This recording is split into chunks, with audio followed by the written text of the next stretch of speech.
All right, good morning, everybody. We are live. I wonder who's here right now. We have Jamie, me and you. We have Christine, Maggie, Hi, Lauren. Melanie, Lori. We got a lot of people today. Everyone's getting on.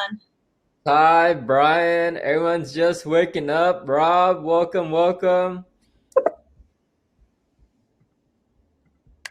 Hello, Mr. Brian. Oh, we can't see everyone, huh? We can only see each other. Yeah, but they, Okay. but they can us in the chat. All right, right. Good morning. Oh yeah, everyone, chat in the chat room. Tell So us. feel free to say hello. Feel free to tell us where you're from. We want to know a little bit about you too. So we'll start at 10, but for now, let's warm up a little bit.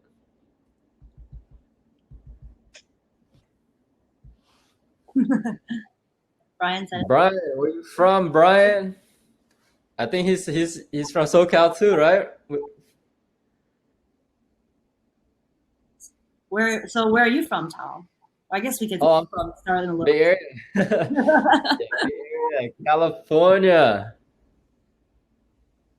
Ty is from DC. All right. Man, it's probably like 3 p.m. right now in DC. 3 p.m. in DC. We So a have lot of our West Coast. We got Jimmy. We got more people coming. Linda Hong, welcome, welcome.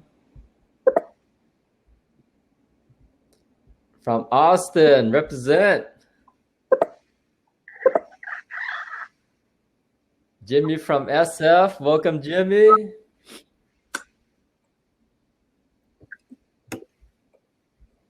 You think we're gonna have 1,000 people today, Jamie?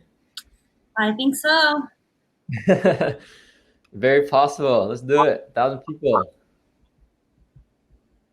This is my first time using live stream. I actually like it. Do you like it? Yeah, I like it so far. I mean, I've been doing all the other ones on WebEx and Zoom, and Yeah. but I like how we have the chat on the side and we can have the questions, Yeah. the polls. It's pretty cool. Yeah. Much more advanced, huh? Yeah. San Jose. Yeah, we got a neighbor from San Jose. Linda Hong.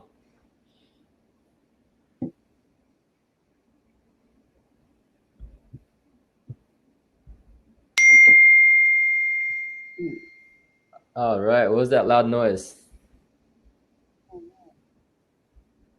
trying to turn it off. Oh, is that ringtone? I turned off my cell phone ringtone, but then it's like still alerting me on my computer. Oh yeah, I gotta mute. Everything. Wait, I can't mute. Well, let me I make can't sure mute it's mine either. all right. 2 more minutes. Yeah, we'll get started soon. So tell us one thing interesting about yourself while we're waiting, Jamie. One interesting thing about myself. Yeah. Um, I don't eat sushi. Really?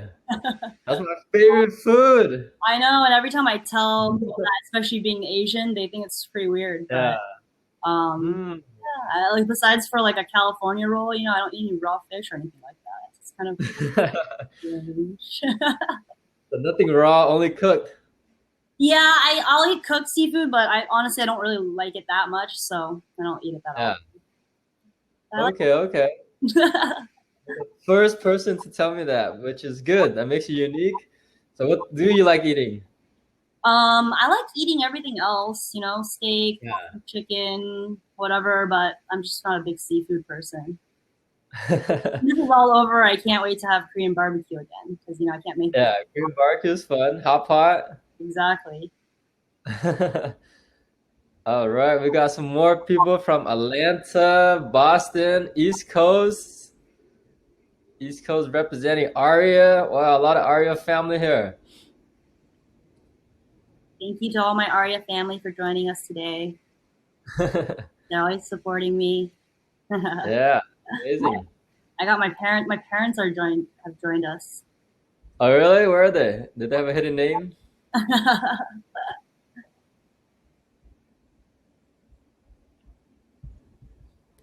So you're gonna be president of ARIA one day, Jamie? I don't know. So right now I'm on the national board. I'm on the A-list national chair. Um, Yeah. so I'm in charge of the A-list committee, but maybe in the future I'll have a bigger role. All right, we'll all vote for you. Thank you. All right. All right, welcome John Park, Eugene from Dallas. No sushi or seafood, Christine Chow. We got Jason and Garrick Yan, another ARIA member. This turned into an ARIA conference. Hi, Jenny Locke.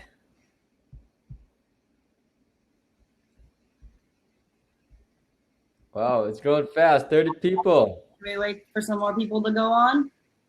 Yeah, I think we're ready, right? Everyone? Everyone ready? If everyone ready, just give a big yes. And then we'll start. Yeah, we got approval from Brian Pham. Okay, let's start. Let's start. We're gonna have a very exciting 1 hour, right? 1 hour webinar. Yeah. We're gonna talk fast. We're gonna learn everything about you in 1 hour. So get ready for 1,000 questions. It's kind of like a real interview. Okay, so thank you everyone for joining us today. It's a beautiful day in California. We got SoCal, NorCal together today. My name is Tom Tran from San Jose. I'm one of the moderators here at Asian Hustle Network. So shout out to Brian and Maggie for creating this cool platform, creating this cool live storm webinar for us today. And thank you everyone for joining us from all over the United States. Maybe we'll get someone from international too. Usually we have a hangover every morning, but today I actually woke up on time just to interview you, Jamie. I'm pretty excited. What an honor. I gave up drinking yesterday just for you. So I feel great. I'm excited. I feel privileged to be able to ask you everything I want today.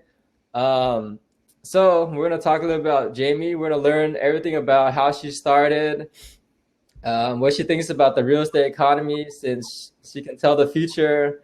And Jamie's background is very impressive. So Jamie is a young hustler.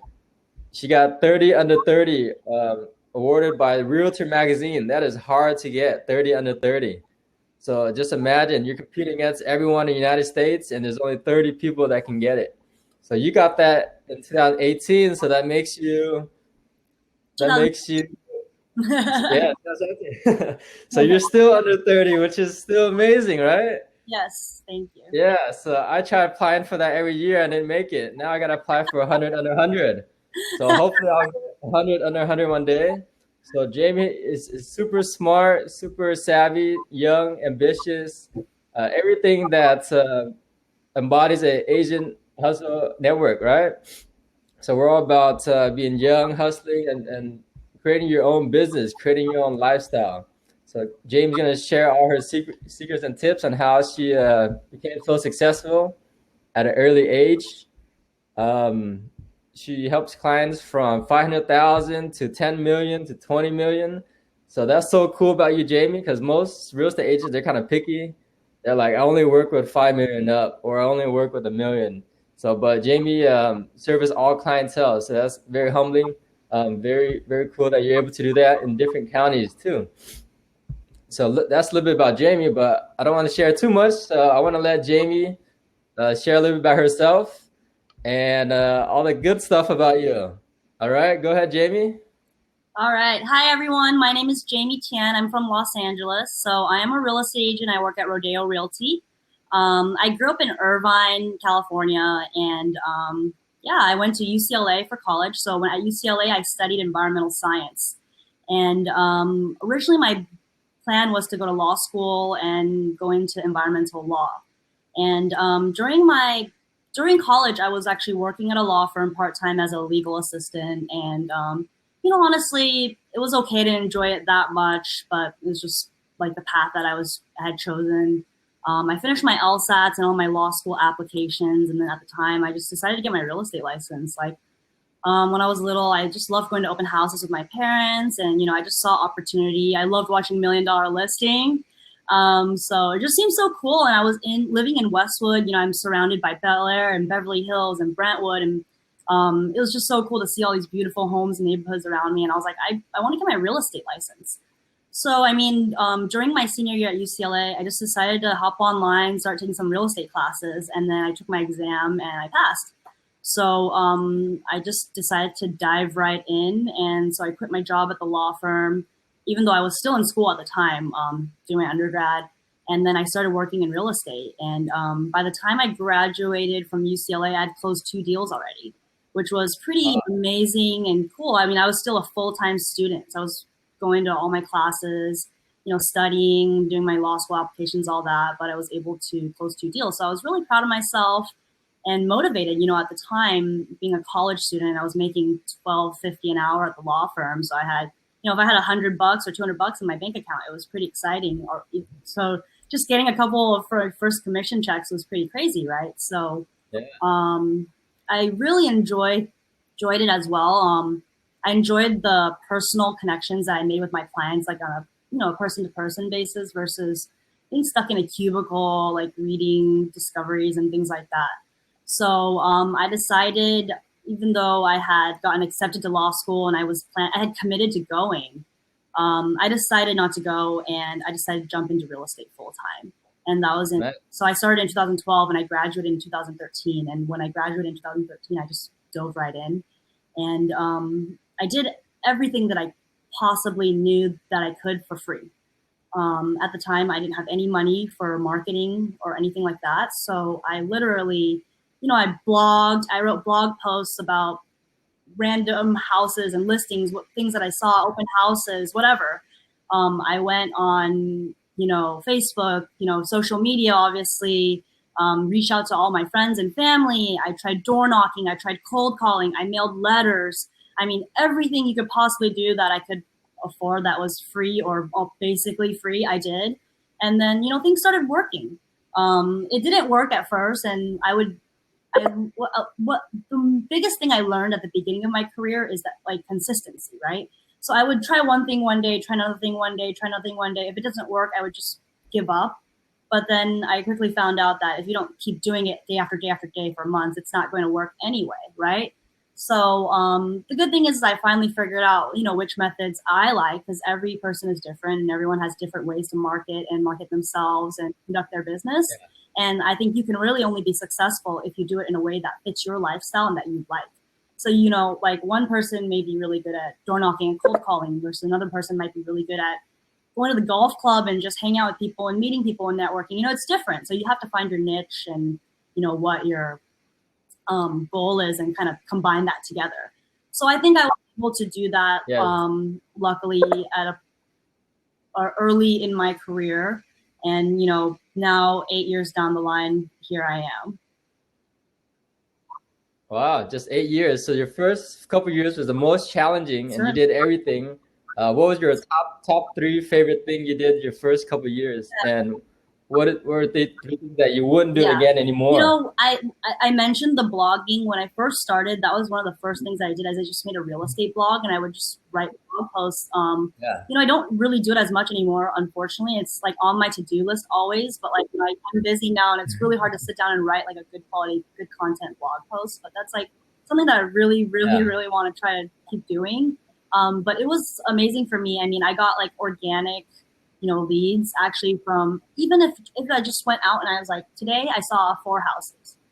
They were cool because blah, blah, blah. Here's a few pictures of them. Here's a little bit about the neighborhood, like whatever, right? Yeah. And like I would get organic leads from it. So that was really cool. And then for me, I do a lot of networking in person. So obviously my ARIA family is here today. I'm also part of the 30 under 30 network for NAR. I'm also on the national board for NAR as well. I'm on the Sustainability Action Group, the Presidential Action Group for Sustainability. Right. So I do a lot of like in-person networking events, volunteer events, and things like that. And I don't necessarily like do it to get direct business, but it's brought me a ton of referral business. And like the sphere of Nice. influence, and I'm sure like all of you can attest for that. Just having a good sphere of influence is probably the most important thing in any real estate business. That's right. And those are the best leads if it's referrals. So would you say a lot of your business are from direct Now it referrals? is, yes. So at this point, probably more Yeah. than half of my business is from referrals from friends, family, past clients, and maintaining a good relationship with them and maintaining contact with them. So, obviously, with all this going on in the world right now, a lot of us are staying at home a lot more. And, if you're in real estate or if you're Mhm. self-employed or you're, in a kind of a that kind of a sales business, your business is probably, suffering somewhat, right? Some of us are still doing business, Right. obviously, but it's not the same as before. And, with what I've been trying to do in the meantime is just reach out to all my old clients and just touch base with them and make sure they're okay, make sure their family is fine. If they need anything, I offer to drop it off for them, and just things like that go so far. And I've Right. just by doing that, just by sitting at home and texting people that I know, I've lined up a ton of like new clients, buyers, sellers that are like interested in entering the market soon. So just keeping in touch Yeah. with all your clients is one of the most important things too. Very true. Very true. So constantly stay in touch with them, Yeah. see how they're doing. Very nice. So you start as a lawyer and then you Well, shift I to real was estate. a lawyer. I So was for everyone, I was in college, so I was like an assistant to a lawyer. Yeah, yeah. Oh, yeah. nice. Nice. So for everyone that's thinking like, should I finish college or should I jump in real estate or pursue my business? What do you recommend for people that is thinking like that? Like, should I finish college or should I just go all I in? mean, personally, I did finish college, and I think I would recommend it. I don't know if it's because I'm Hmm. Chinese, I'm Asian, and that's ingrained in me, but I do. Like Yeah, you I have do think you should finish college. You have even if you have an amazing idea and a business plan, you can still get started on it during college. I highly encourage that, in fact, because I think that when you're in college, it feels like you're so busy and you have no time and whatever. But then, like after college, it's only going to get busier, and then you're gonna have relationships, you're gonna have kids, you're gonna have family. It's not gonna get better. So like you're never gonna have more time in your life. You're only right. gonna have less and less time.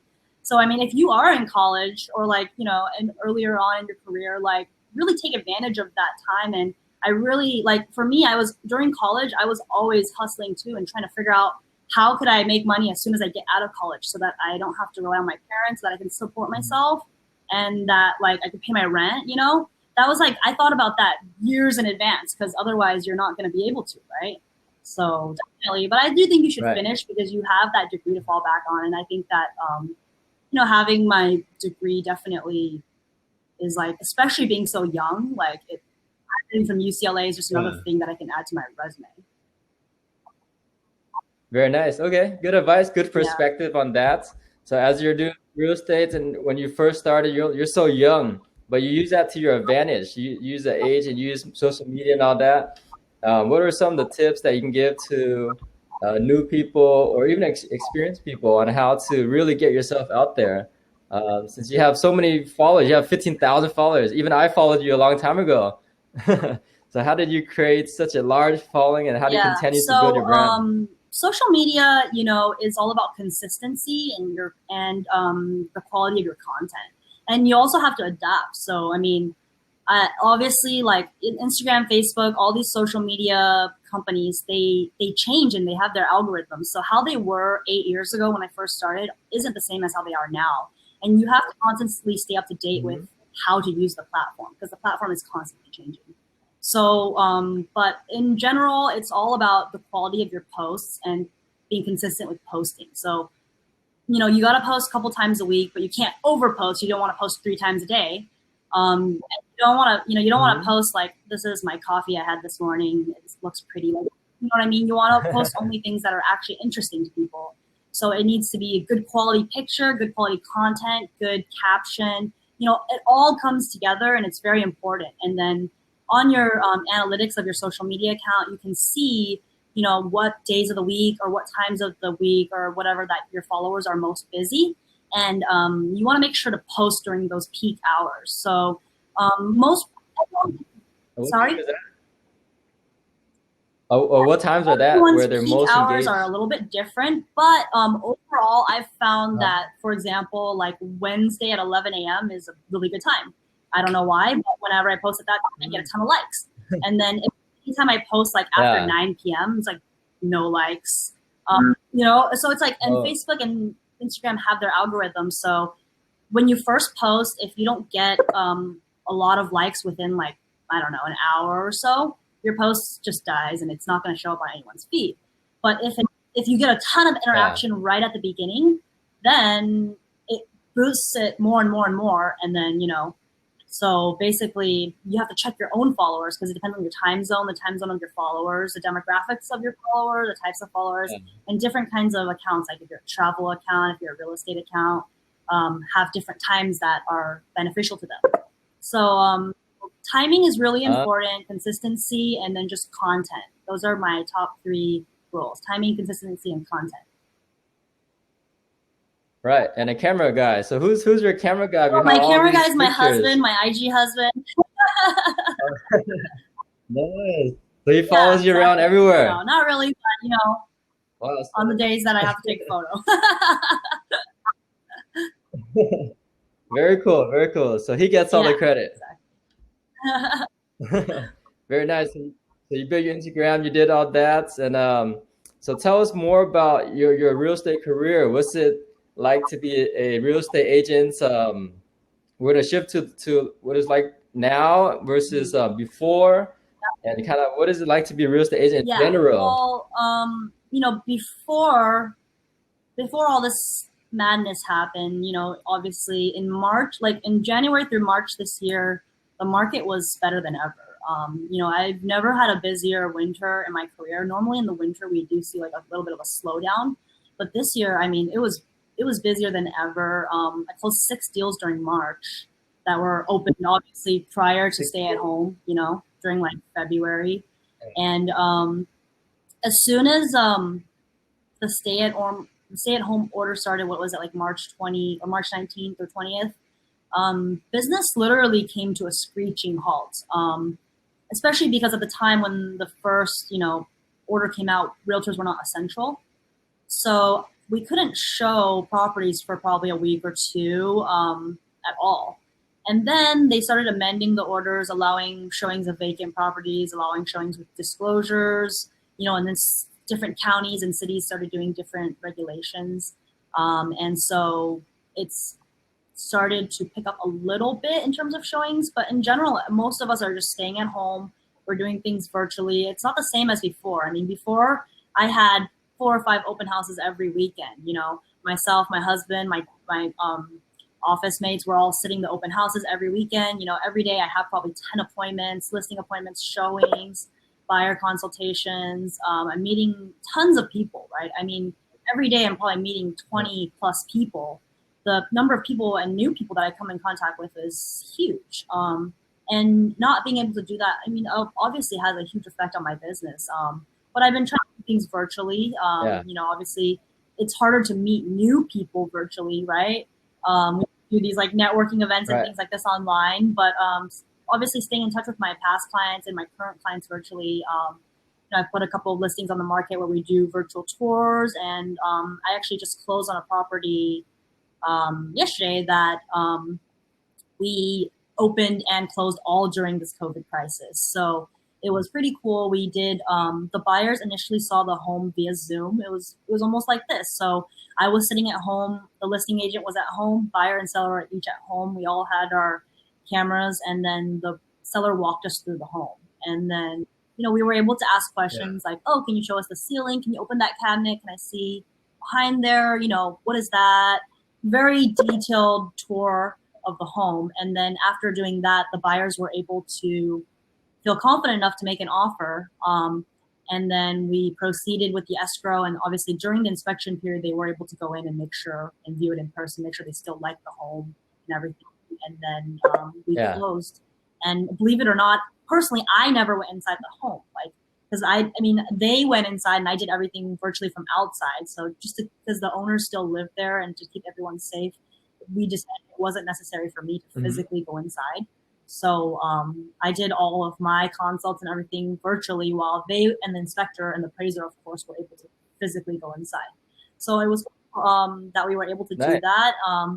And I think, at first people were definitely a lot more hesitant about the market, but I think just in the last week or so, I've started to see the market kind of pick up a little bit. I mean, it's by no means even close to being normal, but I think maybe people are starting to feel like we can start going towards back to normal. Yeah.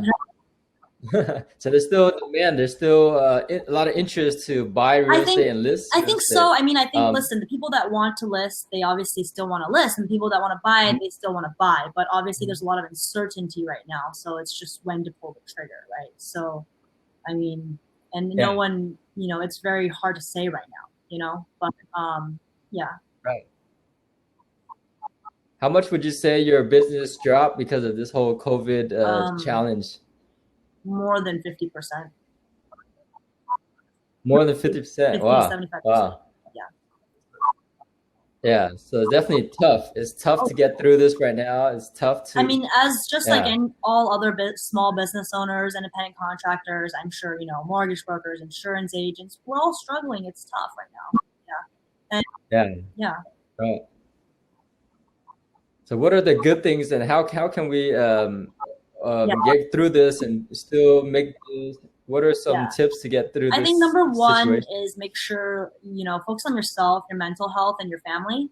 If that's number one, most important, right? Your health and making sure that we just get through this alive and well. But number two, if you are able to, you feel comfortable and happy and you're not depressed and you feel like you want to work on yourself and your goals and your business, because you don't have to, I want everyone to know that, everyone is feeling a lot of emotions right now, and some people are depressed and some people are sad, and it's okay to feel those emotions and it's okay to deal with them. So I want everyone to know that even though, this whole seminar is about hustling and everything like that, even if you feel like everyone else around you is hustling and you feel like you just need to work on yourself, that's okay. But if you do have the ability, I think it is a good time that you can work on your business and work on, things like that. So I'm trying to work on things in my business that I didn't have time for before, like for example, blogging and doing more like online networking and, revamping my website and social media and just preparing so that when things go back to normal, I feel like I have a better brand and platform. So I'm kind of working on my own personal brand at the time versus rather, always like instead of like focusing 100% always on leads, right? Because leads are good and building your pipeline is great, but also, you have to work on your brand, and that's more like a long-term goal. Yeah. So we'll continue working, keep on pushing. We're starting to see a lot of questions come in. Should we go to questions? So let's see. We can start. Is there anything else you want to share about the real estate market? Maybe some data inventory before we jump into. I have some slides that I wanted to share if you guys are interested. It's just from the California Association of Realtors. So the California Association of Realtors collects a lot of data. And I'm just going to talk about California because I know more about California, but the National Association of Realtors also collects a lot of data. And this data, this is all we have right now. Nobody has a crystal ball. No one knows the outlook of the market. No one knows what's going to happen in the real estate market, but we can only rely on data, and the data is hinting at certain things. So I want to kind of just go through really quickly and show you guys. So I'm going to share my screen right here. Yeah.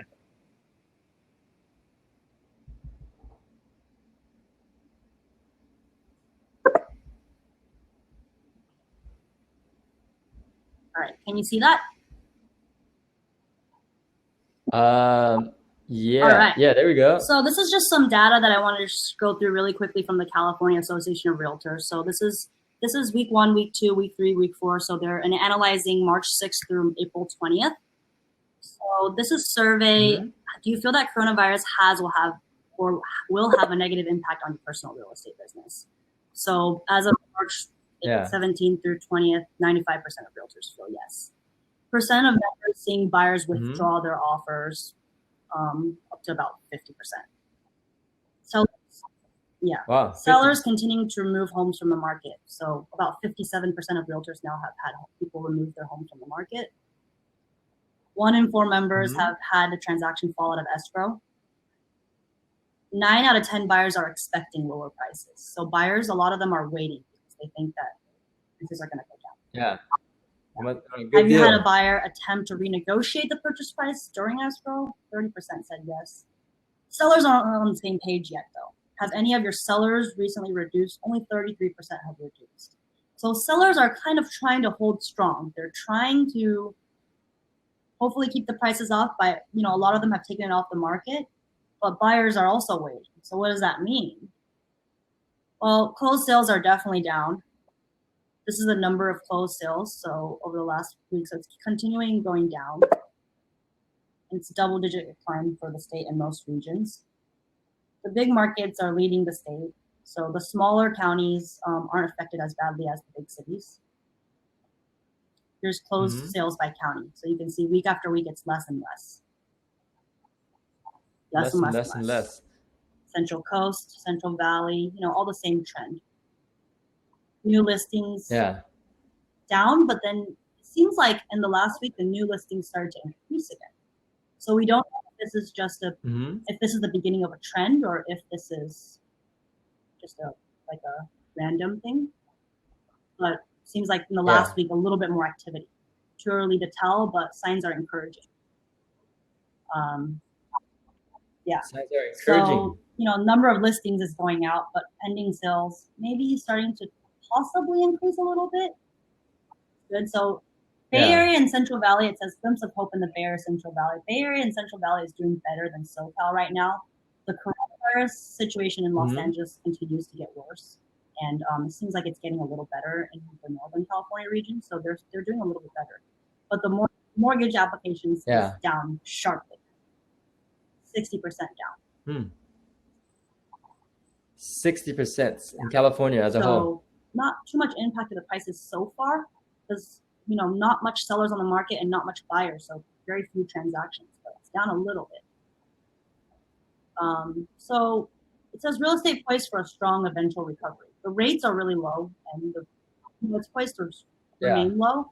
And the outlook of the market, I think, so I'm just going to stop sharing the screen now. So the rates are low, the inventory is low, and that's what's keeping the market kind of stable right now. The sellers are holding off. There's not a lot of inventory, and the buyers are holding off too. But, I can see that when the stay-at-home order is removed, there may be an influx of listings. And, at that time when there's a lot of demand, I do think we may see a dip in the market. I don't think it's going to be like last recession, nothing crazy like that.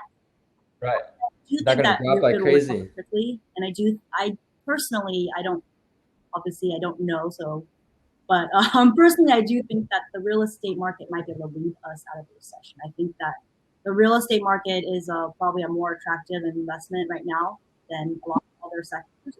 Yeah. So I do think people eventually will want to invest again, and I do think foreign investors. America is still the safest place to invest. Right.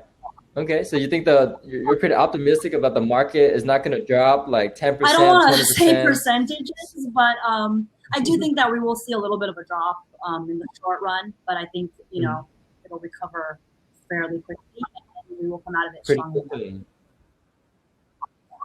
Okay. So it should be a little dip, even though we have all this unemployment. It should be a temporary issue, not like a long-term issue. Most of the unemployment is temporary, right? When the businesses open again, most of these workers will be rehired. So luckily, I think hopefully once we start getting back to work, this all is going to depend on how long we stay at home, right? Right. Yeah, that's true. That's true. So a lot of unknown factors. Yeah, I kind of like staying at home. I wish I stayed to the end of the year. Yeah. All right, so let's get into some questions. So we have a lot of good questions we got from everyone. I'll try to ask all of them, so we'll talk fast. But we can't get to you, I'm sorry. But we'll ask the ones with a lot of votes first.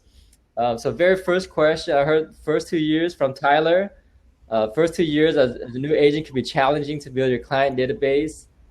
and perfecting your marketing strategies. So, what are some of your biggest takeaways from early stages of your career? I think you mentioned blogging and social media. Yeah, Any so other I thing mentioned you recommend? already, but I'll say it again. The number one key takeaway is just consistency. Um, as a realtor, Consistency. we all know we don't have a boss, we don't have a time sheet, we're not reporting back to anyone unless you have like a mentor, which I do highly recommend if that's Hmm. something that you have a problem with. Like if you have a problem with time management and staying accountable for your own time, then I highly recommend having like a coach or a mentor that speaks to you every day. But if you can be responsible and accountable for your own time, that's something that you have to be consistent and you need to do the work every single day. So it's so easy to wake up and not do Every something. So you wake up, you're pretty consistent. You wake up early and then you end work late, or Yeah, how's your so schedule? I don't wake up super early. I wake up at like 7 to 8. I'm not like I usually wake up when my first phone call. Someone's always calling me like at 7. Oh, It's like, but then I that get must up be and then I go on with my day. I try to get a workout in the morning because I don't. Then I usually it's hard to get it in. But my day is like besides for obviously before I had a lot of appointments, but in between appointments it was just emails, phone calls, social media, just always on my phone. yeah. Okay, so you're not an early bird, but you're still successful. So it gives a lot of hope for all those people that like to sleep in like me. I stay up and I work every day, probably till like midnight. That's why I don't wake up that early. But a lot. I mean, I do. I read this thing the other day. It was like, what if you wake up like 2 hours earlier every day, then you get like a whole month extra or something like that. And it was like, I forgot the Yeah, calculation, that's but true. maybe I should wake up earlier. But then you work later, so it makes up for it. So it's okay as long as you put in the time. Like Put in the time. consistency, and then Awesome. just Very. like I said, don't spread yourself too thin. Like I said, you can. There's so many different ways to market. Choose like 2 or 3 of your favorite ones because if you don't like doing it, you're not going to do it consistently. And then if you don't like doing the other ones. Like Yeah. I hate door knocking and cold calling. Just don't do it. Like you don't have to just because everyone else does. Yeah. Okay. Very nice. Very nice. So Yeah. stick to a few that you really like. Next question is from Yoshi Kadi. How did you get into luxury real estate, and how different is it from selling regular houses? So that is interesting because you sell houses from 500 to Yeah, I just 50 million, listed right? something this week for 15.9 in Beverly Hills. Um, Yeah. How you did you know, get to that? I it so selling a luxury home isn't any different from selling a smaller home. It's just like a $500,000 Mhm. home. You add a zero at the end, it's 5 million, right? It's like, but to that person, it's to a person who has a 500,000 home. Their home is their life and everything. And to someone who has a $5 million home, their home is also like worth that much to them. So it's not any different when you interact with your client. Every single home is a $15 million home to the homeowner, right? So you have to treat it the same way for every single home. So I mean, I obviously started off with lower price points and I worked my way up. Luckily, I'm surrounded in a market that does have these higher price points, so I was able to jump into that. But it's just slowly. Like I started with 200,000, 500,000, and I did my first $1 million deal. Then I did my first $2 million deal, 3 million, so on from there.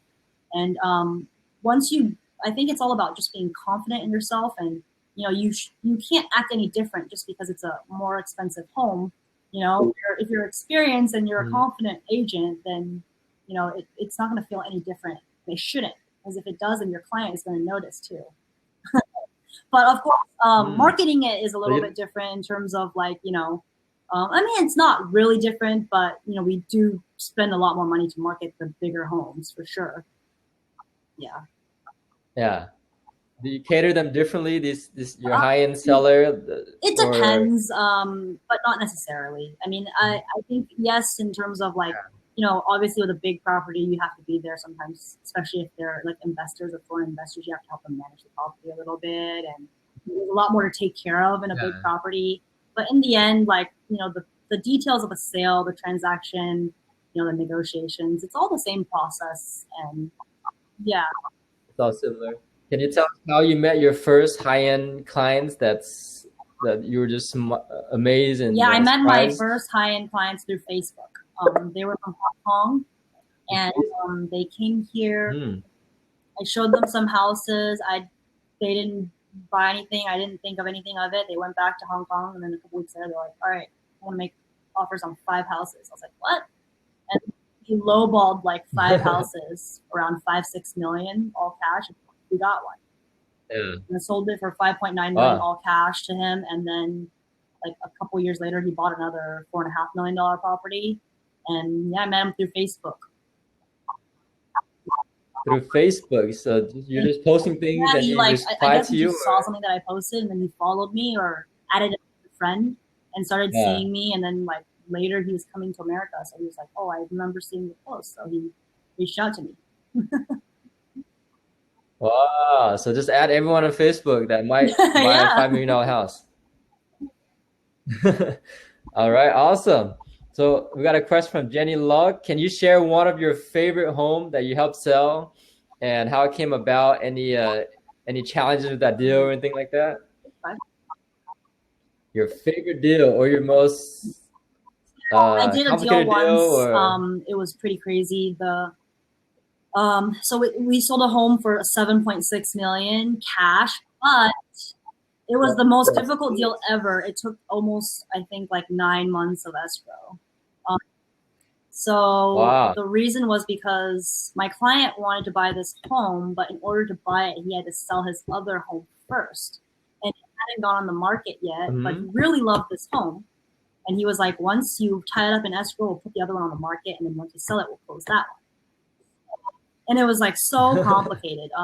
So I had to like convince the seller somehow to take our contingent deal, like, and then wait like many, many months. And then I went and listed that other house. And then the other house was super hard to sell to because it was really old. And then it was like a long thing. And then I had to like, every month I had to like renegotiate to keep it in escrow and then like have my clients release some more money in the deposit. And then it was a whole ordeal. I mean, it literally took 9 months, but you know, it was worth it in the end. Yeah. But you did it, huh? So you got the Yeah, I mean, listing it and the was a buy. long story. Like at first, I mean, some of the funds were stuck in China, and then we couldn't get it over, and some of them were tied up in the other house that we were trying to sell. And then the seller was so mad because we tied it up for so long, you know. So the only way I could like make her happy was I just kept having my clients release her money every month. So then she was like basically like kind of covering her mortgage, sort of. And then okay, fine. Yeah. So how much did they end up releasing before they buy? They released probably a couple $100,000. Yeah. Wow. Okay, so that shows a lot of commitment. They were So that's confident awesome. that they would You be actually able to did it. close. They just needed the time, so they just released a bunch of money. Yeah. Yeah. So now are the sellers happy? Of course. Yeah. They got it done. So we got another question from Jason Ting. What's Josh Flagg like in real life? How close a person do they portray on TV? Is he actually that confident, cocky? Yeah, so what's he really like in real life? He's not that confident and cocky in real life. He's kind of goofy and cute and funny, like, but he's not like that intense like person. He's pretty laid back in real life. So I think all of the characters, even like Josh Altman, like he acts like the biggest shark on $1 million listing, but in real life he's actually really nice and he's a cool guy. It's all like, you know, it's all fake. Yeah. For sure. Like I filmed one time a scene with Josh Flagg, and we were like in the backyard of the house, and then he was like showing me the house and the view, and then he was like, oh, like the producer stopped us and they said, oh, it would be really funny if, you know, you stood up on this table and then said to Josh, I don't really see a view, like even from up here. And I was like wearing heels and everything, and they were like, oh, it'd be so funny, like let's do it. And I was like, are you serious? And they like staged this whole over here. This guy will lift you on, like give you a hand to go onto the table. You'll stand there with your heels, look around, and joke about how you don't think this view is worth 15 million. And like Josh will laugh, and they like totally staged it, and like we did it like 10 times.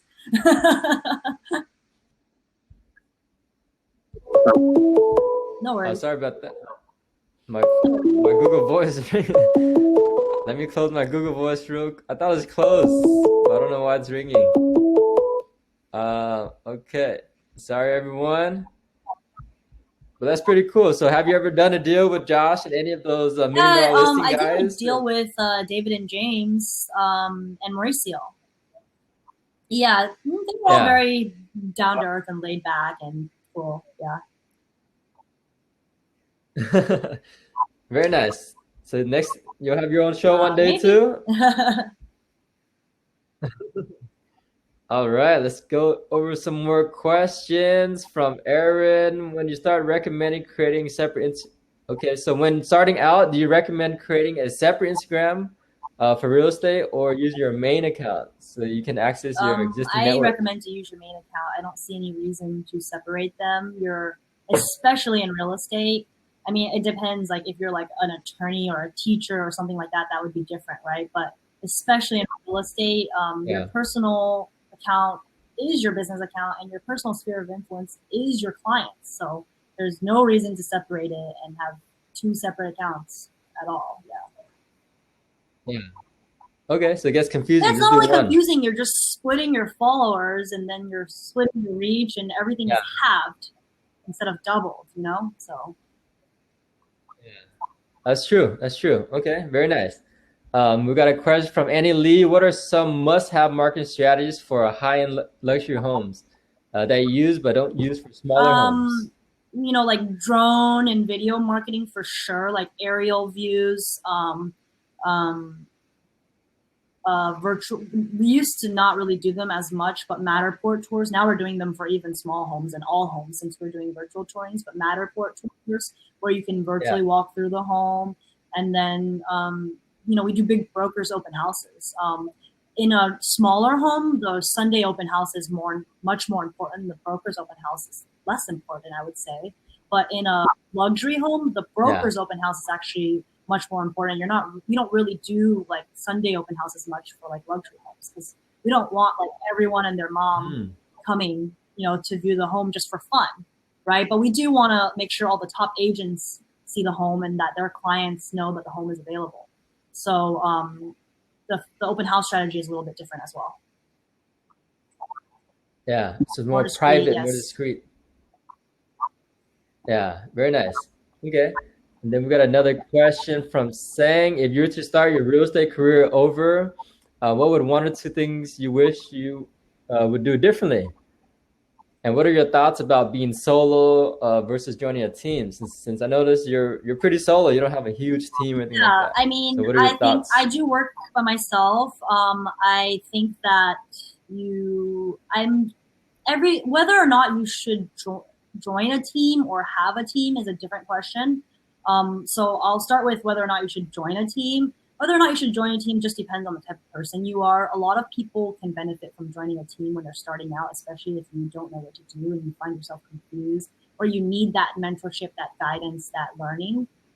Personally, I did not join a team. Personally, I'm like a very independent person and I don't like having anyone be the boss of me. So it doesn't work for me that well. So I didn't join a team. I work by myself independently. And that's how I've done my business so far. I do have, you know, people I have like marketing designers, I have TC, I do have support, but like I don't have any buyer's agents or anything like that or any assistant.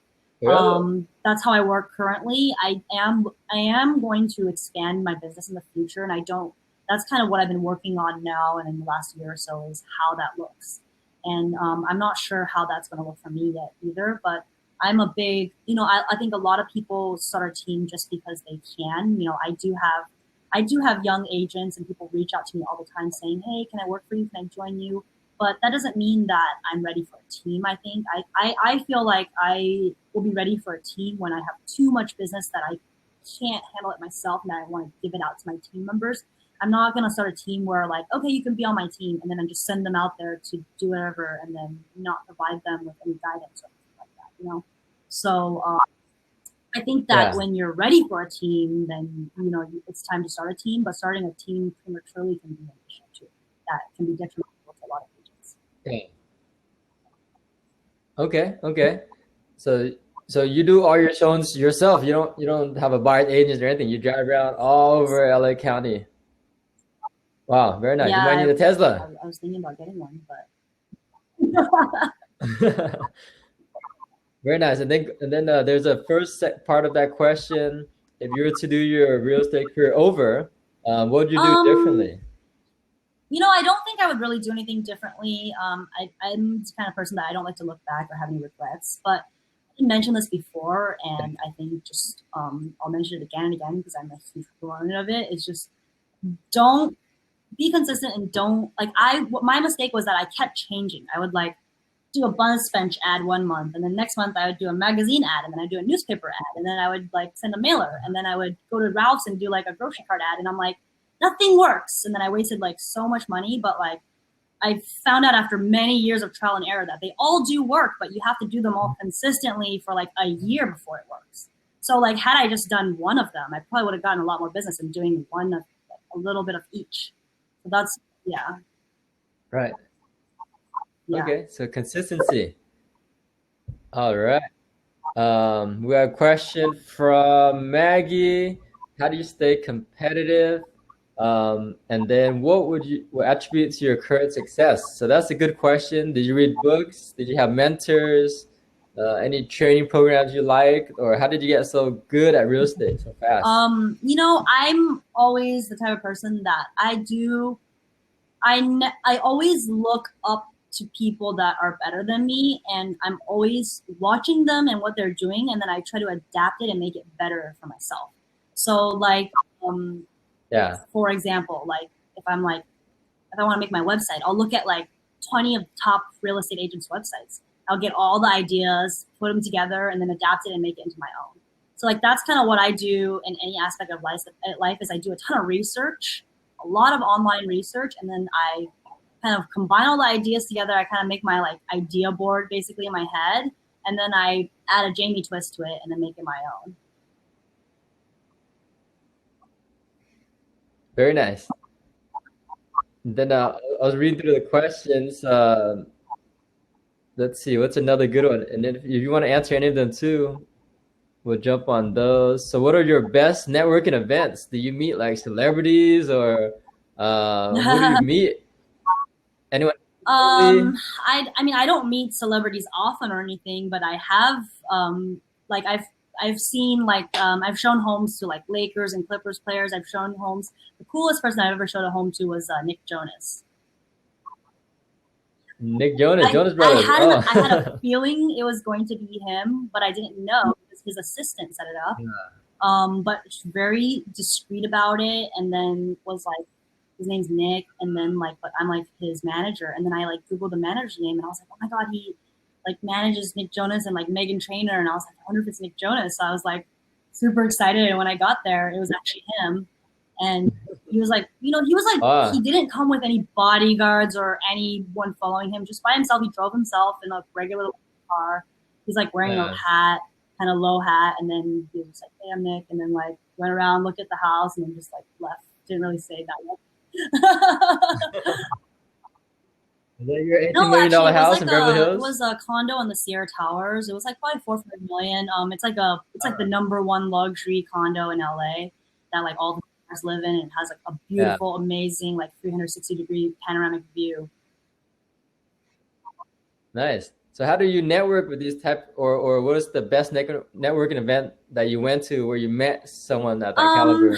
Networking events isn't really some place that you're gonna meet a celebrity. I don't think they're not like really going to networking Oh, really? events, but you can meet their managers. So you can meet their students, the business managers, their Ah, accountants. That's how you get in with a celebrity is meeting their managers. Yeah. So yeah. and those kind of people are all just at Nice. regular networking events like the rest of us. So you just have to be consistent with going to them. Okay, so there's none that stands out like a polo club or a yacht I club mean, I or think that honestly, I don't have like a exclusive, like luxury high net worth like community. I wish I did, but I mean, we have like Soho House, like a yeah. private members club, and we have a lot of private members clubs in Los Angeles. So certainly, if you can get into those, I'm sure you can get a lot of leads from it. And if you Yeah. can get in, then please send me an invite because I'd like to get in too. Yeah, but I mean, Invite me, me I too. do a lot of, ARIA networking events, NAR networking events, YPN, and Yeah. just things like that. We have a networking event in Los Angeles called the Silicon Valley Young Professionals. It's kind of like a tech event, and then I do like environmentalist group events, so just whatever things that you're interested in. When you do networking, like Yeah. I think the key takeaway is like don't go in there like with your. I mean, like I'm not the kind of person that goes into a networking with like 100 business cards and I'm like, oh, I'm gonna leave this handing out 100 business cards. That's not really my goal. My goal is to genuinely go there, meet people, and build relationships. And I don't expect to like have a buyer or seller at the end of it. But like in the long run, I've made like friends, connections, and it's paid me back tenfold. But I think the main thing is Yeah. not like, Very nice. So just go just be everywhere. natural and be yourself and just socialize. Yeah. Okay. Okay. That's pretty good. And then how many days a week did you used to go to networking events when you Um, were active? Honestly, it's tough. I try to do like one or two a week if I can. Yeah, it's tough because Yeah. I just want to go home Okay. and relax. I don't want to go, but yeah. Yeah. Okay. Very nice.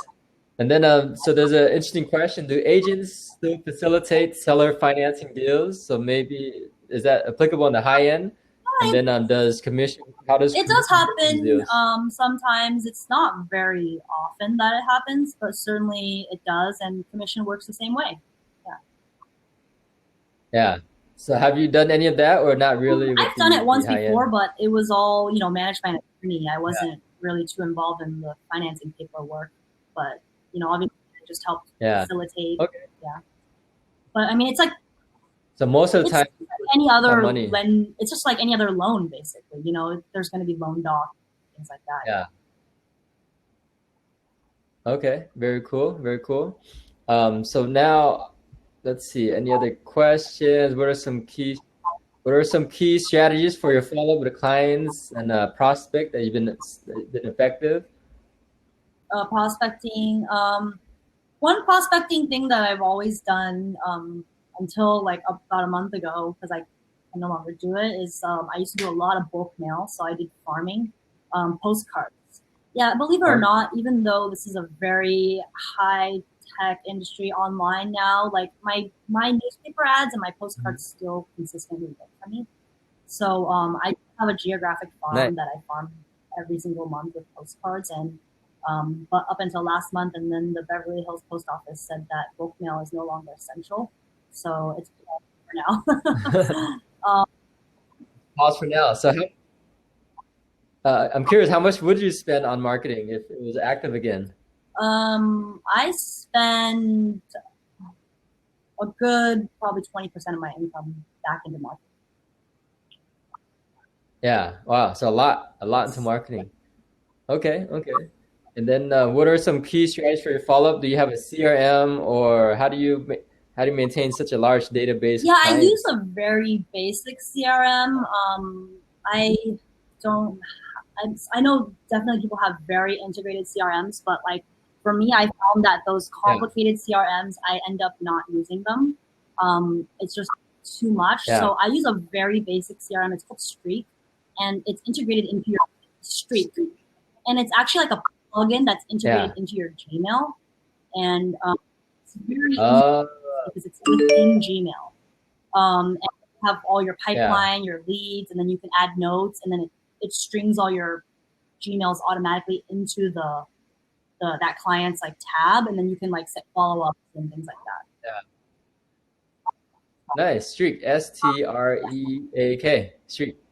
Yeah, Okay, I gotta you try it if you out. find That's if you're cool. like me, like if you obviously have your CRM that you have all your Mailchimp and everything integrated, then that's great. But like I always try doing things like that, and then I Hmm. use it for like a month or two, and then I end up not using it. So like this, I've been able to consistently use for a while now because it's just in Gmail, so it's there. It's really easy to when you get a Yeah. new client, just add them in. Nice. Nice. I like that. Nice and simple. Okay, awesome. So since you're in real estate, do you do any real estate investing? Have you seen like really good deals lately, or Primon, do you invest in real I estate mean, yourself? personally, I haven't yet. I purchased my own home 4 years ago, and I've been saving to purchase my next investment property. So I am interested, just like all you investors out there right now, that are looking for opportunities. I'm looking for opportunities as well. I haven't seen anything crazy yet because I haven't, like I mentioned, I haven't really seen the prices drop yet much.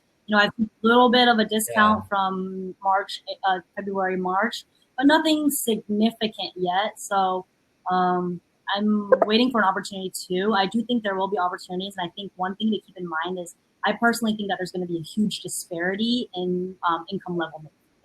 So like, I think that obviously neighborhoods like Beverly Hills and Brentwood may be less affected, right? We have way less unemployment, but then lower income neighborhoods, maybe South LA, things like that, areas like that, I think they're going to be, unfortunately, more drastically affected. And I think that investors, will have an opportunity to kind of swoop in those areas.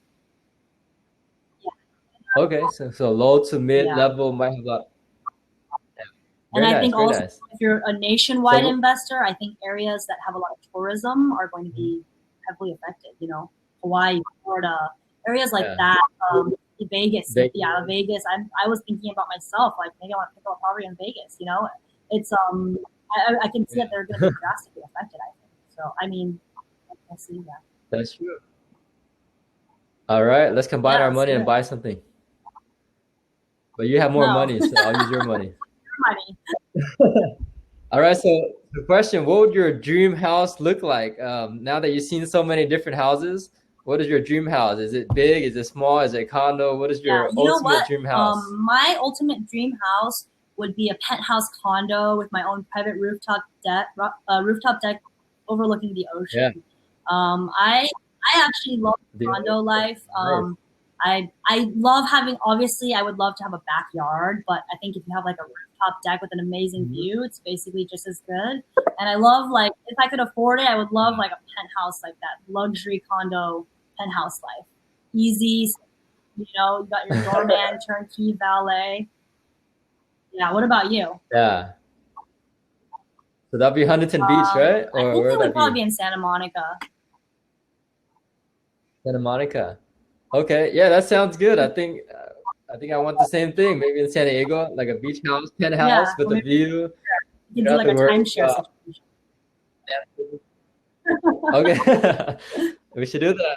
Let's combine and buy a penthouse. All right, let's go over some more questions. I answered a lot of them. Any other good questions we have? Any questions you want to ask the audience? So have you competed against discount brokers like Redfin? I feel like discount brokerages like Redfin I don't feel like they've really impacted my life that much. I'm sure that they've taken a portion of the market. And I'm sure that in different states and different markets, they're affected differently. LA is a little bit more of a luxury market, and in the luxury market, discount brokerages aren't as heavily used. But I think in the end, my spiel to my clients is you get what you pay for, right? I mean, you can't compare like a $5,000 Chanel bag to a $100 bag from Target. They both a bag and they do the same purpose, but there's a reason that one's $5,000 and one's $10, and there's still a reason that people are willing to buy the $5,000 one is because of the quality and the service and the experience. So I always tell my clients that my service is, it's an experience, right? Selling or buying a home is an experience. It's a life-changing decision. Do you want a discount brokerage, someone who is willing to like do their service for a fraction of the price, guiding you through the most important transaction of your life? Like if you were hiring a lawyer, would you hire the worst one? Or if you were hiring a doctor, would you hire the cheapest discount doctor? Like that set up a shack on the side of the road, or would you go to like why is it any different when you're hiring a real estate professional to manage the most important, biggest asset of your life? I don't know why you would want to go with a discount brokerage. So if that kind of person is that kind of client, I personally don't really want to work with them anyway, because that's not my caliber of client. And I turn down clients sometimes as well, because, maybe they're not able to accept that I told them that their home is worth less than they think it is, or maybe their expectation of me is to do the listing for a discounted price, and I don't want to. I value my time as well. Right. So that's how I overcome that. Yeah. So all those clients you wouldn't work with anyway. So it's not a real competition at all. Yeah, very nice. So I got a question for you, Chanel or Personally, Hermes? Chanel. Okay, okay, good taste. So we got another question coming in. What cities, you mentioned this a little bit earlier. So what cities do you think will have the Yeah, best so we opportunities? mentioned Las Vegas. I think Las Vegas is going to have a lot of opportunity. I mean, they've been shut down for a month now. That I mean, their entire industry is based on Yeah, tourism. Um, Miami, right. they have a huge tourism community. You know, in Florida, Hawaii, Mhm. they're completely locked down, Hawaii. right? No one's going to travel. When will we be Yeah, able to travel again? Um, those are probably the cities right. that I'm looking at, and then also any cities that had like if you had like a major industry close or something like that completely that like where that town maybe that factory or that industry is like basically the whole livelihood of the town, but then the problem with those communities Yeah. is they may not recover, right? The tourism communities I think will recover once people start traveling again. So I think look out for the Hmm. places that like base their whole economy on tourism. Right. Okay. And you mentioned a lot of good areas: Vegas, Miami, Hawaii. Any parts of LA you think will have opportunity? um, LA or Irvine? in Orange County, I see potential in like the Inglewood, Westchester area around the new Rams Stadium. In the last 5 years, there's been Hmm. a huge boom, and then the prices of homes in that area are insane. Like I've seen homes in Inglewood selling for over 1,000 a square foot. Um, and that's what Wow. is going Inglewood. on, right? So, and then like all these new shops and things going on around the stadium. And I think a lot of these brand new owners, these like hipster cafes and coffee shops, unfortunately, I think they're going to get hit pretty hard. Yeah. Okay, okay. So look out for Inglewood. All right. So it's approaching 11 o'clock. Any more last minute question? I think one more, maybe one more good one. Let's see. I answered a lot of Okay, them. through a lot. So I think we're good. We went through a lot today. Is there anything else that we should know about you and remember you? What are your goals for You know what? 2020? My goal for 2020 is to get back to normal. I think that is everyone's goal for Yeah. 2020, right? I want to just, I would give anything just to get back to where I was 2 months ago. So, and Yeah. obviously I had bigger goals for 2020 at the beginning of the year. I wanted to like produce a lot more, but now if I can get back to normal, I think for 2020 I'll be very happy and hopefully we can Yeah. have an Be amazing happier. 2021. Okay. So you wouldn't get a job at Yeah, if I McDonald's? have to, I will. Sounds good. All right. Very good interview with you today. Thank you for joining us today. Thank you, our audience. We have like 50 people, so that's pretty good. We'll get ready to wrap up, and we'll see you soon in LA Yeah, or somewhere for the ARIA yes, the Arya conference, National right? Convention is supposed to be in October. So All right, hopefully it'll still be October. on. Yeah, of Yeah. Okay, everyone's invited. Can we invite the whole course, Asian Hustle everyone is Network? invited. Sounds good. All right, thank you. So I'm gonna end this webinar, and I guess Bye for goodbye for now. now. Thank you for joining in. Appreciate it. Adios. And if you have Yeah, any more thank you questions very for me, much. you can always reach out to me directly online. You can just Google me. It's easy to Yeah, find. awesome. Yeah, your Instagram. What's your Instagram Jamie again so Tian, everyone can follow you? JAMIETIAN. Yeah, awesome, awesome. You're gonna have 1,000 followers All after right. today. All All right. right, Thanks, goodbye, Tom. everybody. All right, no problem.